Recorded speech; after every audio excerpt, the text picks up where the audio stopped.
Can I be honest? Well, of course I can, this is my video. I'm bugging already. I initially didn't want to do this video because what can I really say that hasn't already been said about this series? But at the same time, I can't not do a video on the biggest battle shonen of the new gen. Jujutsu Kaisen is everything you want in a battle shonen anime. I binge watched all of season 1 in early 2022, then I jumped to the manga. Though I was so curious to find out for myself why the adaptation was so good and had such a big following that I actually read the manga from the beginning. And there were two main takeaways. 1, there is no killer.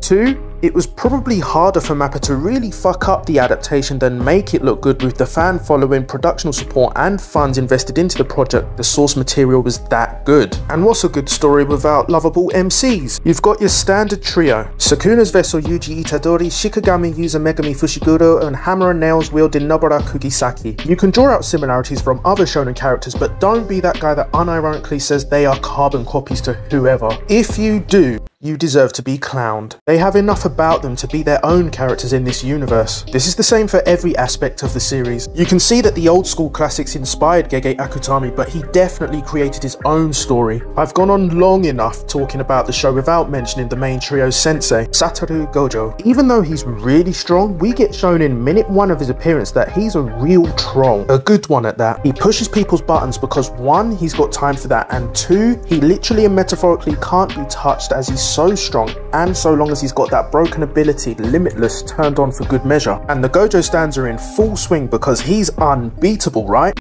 Right?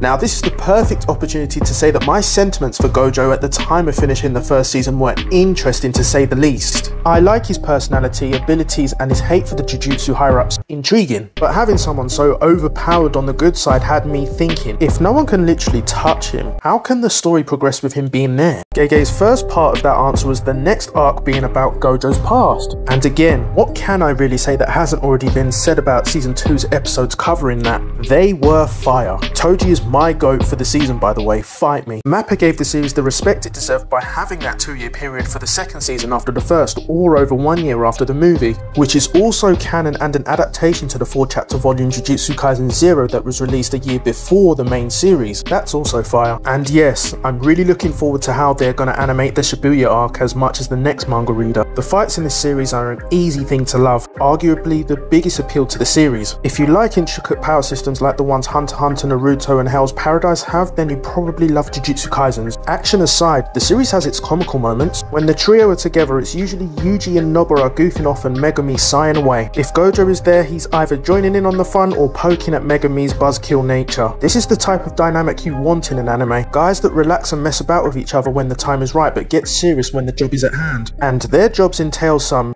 gruesome sights. Any shonen anime fan who is sick of characters losing just a sliver of blood to what seemed like a serious attack was probably taken aback when they saw this unfortunate gent, but also probably welcomed it. The world's hazards or actions match with the possible injuries, and people die. That's a struggle that Yuji has to wrestle with initially. Sometimes he's the one that has to deal that final blow. I also have to say that it is so good that Nobara is so far not even remotely hinted as a love interest for anybody. Female characters are widely regarded as the biggest area of improvement for battle shonen. Gege seemed to notice this and decided to come out with a female cast that easily earns its place in the top echelon in that category. I started off by saying this show contains every good thing an anime of this genre should have. The series is a power fantasy dark shonen with an intricate power system, well written cast that can have their fun moments while in a very unforgiving way of life. This is all supported with anime add-ons of great visuals, fight choreography and music. And I have to stress this again, all done without filler. This makes it an easy recommendation for anyone new to battle shonen without a fan of the series needing to heavily push the series to them. That's it, that's the end of the video. I wanted to keep this one very brief and only go through what I thought were the main points about the show that stuck out to me and the fans. There is a lot more I want to say, but considering Jujutsu Kaisen isn't going anywhere anytime soon, look forward to more videos about the series in the future. Leave a comment about your thoughts on the series, or if you've already watched the first episode on the Shibuya arc, then give us your thoughts on it.